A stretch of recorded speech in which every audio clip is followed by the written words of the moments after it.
Tune into the Dan Patrick Show, weekdays from 9 to noon on the 101 Network, only on DirecTV. Okay, what surprised you the most from the weekend? Wow, just the way the Minnesota Vikings came out and just absolutely demolished and kicked Dallas' butt. I mean, that I couldn't believe it.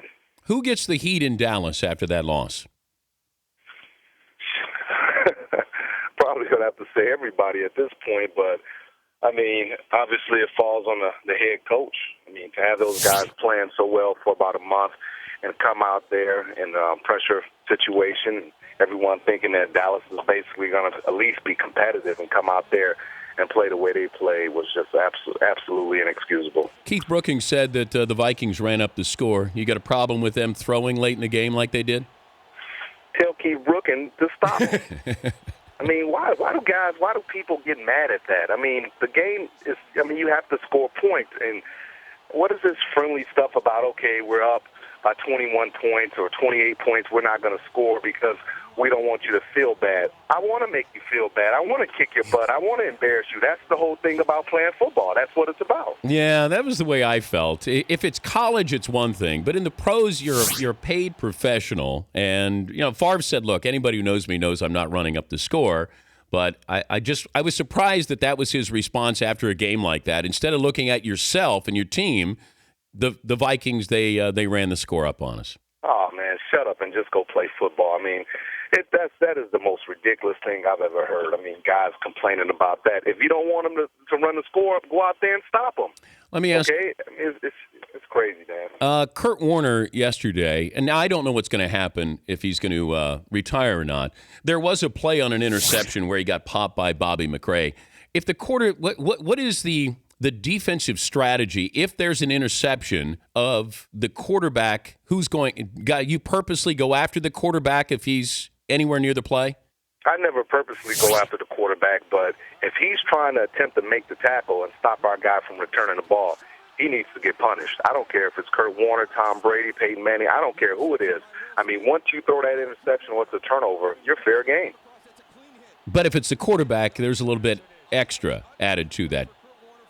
No question, because all the rules are set up to protect the quarterback. You get an opportunity to take a shot on the quarterback. You need to knock his freaking block off. I mean, because guess what? I mean, they're celebrating, high-fiving, jumping up in people's arms when they're throwing touchdowns. So if you get a chance to knock the quarterback head off, why wouldn't you? You think Kurt Warner will come back? Of course he's going to come back. I mean, he's not going to lose like that with that bitter taste. A lot of $11 million sitting on the table. He'll get home. He'll take a couple of leaves. He'll take a month or two off, let that old body heal up.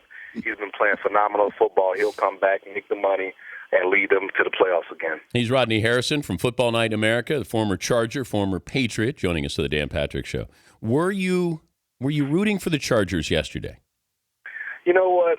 That's my old team, and I used to be very bitter at them, and I've grown out of that bitterness. Yes, I was rooting for the Chargers because LaDainian Tomlinson's a good friend of mine, a couple other good friends on that team. But it's almost like you got to root for the Jets a little bit because what a story. I mean, these guys are underdogs, and everyone's picking them to lose, and then they go on the West Coast trip, and I mean they're playing dynamic football. And Rex Ryan, I talked about him earlier in the year, how these players respond, how they believe in him, and the guys just do a phenomenal job. Can the Jets apply that same style against the Colts and win next weekend? Oh, they're not going to change who they are and what they do, play good defense. But I think it really stops next week. I mean, Indianapolis is, they didn't play as sharp as they wanted to play last week, but they still came out and got a victory against a very physical Baltimore team. So nothing's going to change. Peyton Manning, he's going to be on target. They're going to come out firing, hitting all those different weapons. And that defense of Indianapolis really don't get enough credit, Dan. But those guys are playing good football. You think LT's back in San Diego next year? I mean, yeah, what is this price tag, $4 or $5 million? Why wouldn't you? I mean, it was a bad case of when I played out there and Junior Seau played out there, they got rid of two guys that really should have finished their careers out there. So I don't think they're going to make the same mistake, get rid of two guys that really should have been there and get rid of LT. I mean, the guy's been a staple. He's directly responsible for, those stands being packed.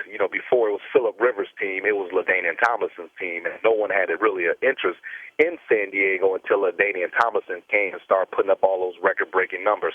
So, he deserves to stay. He needs to be there, and he needs to finish his career out. Chargers choke yesterday?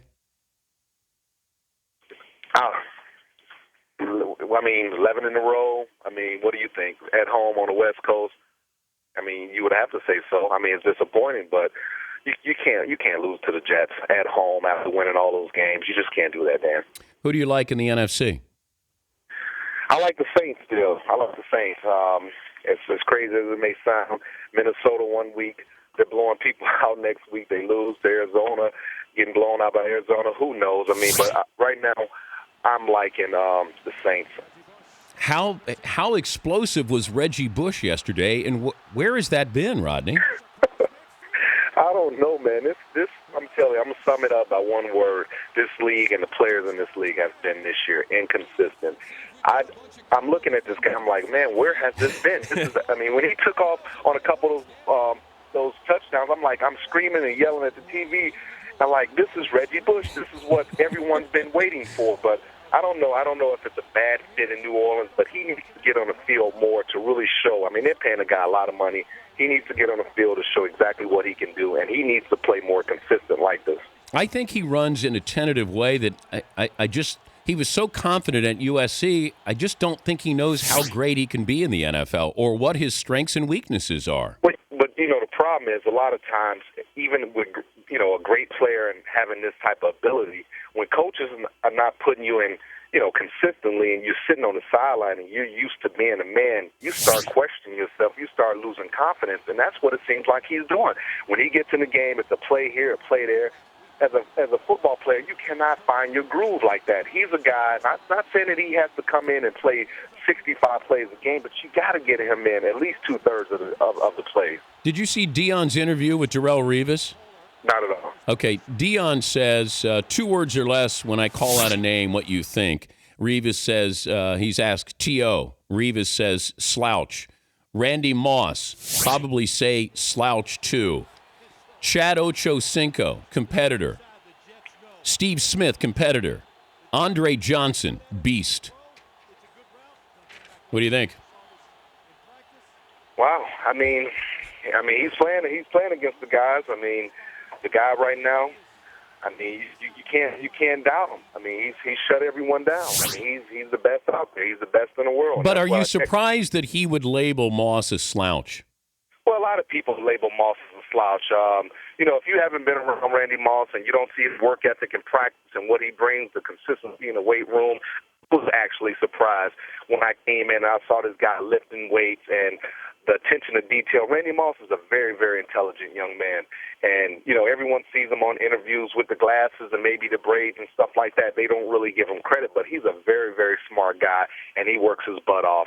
And a lot of times you may not see that, but on the field, in practice, I mean, he's one of the first guys out there.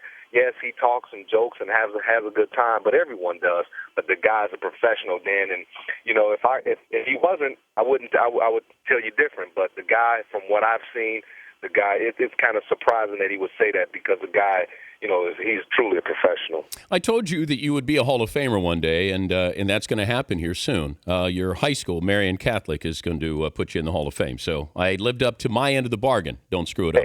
Hey, that's what's important, Dan.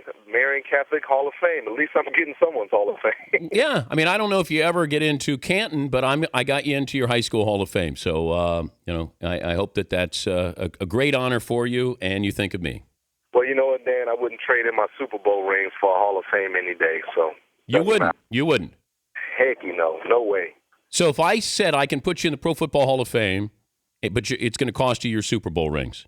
I wouldn't do it. I've worked so hard for those Super Bowl rings.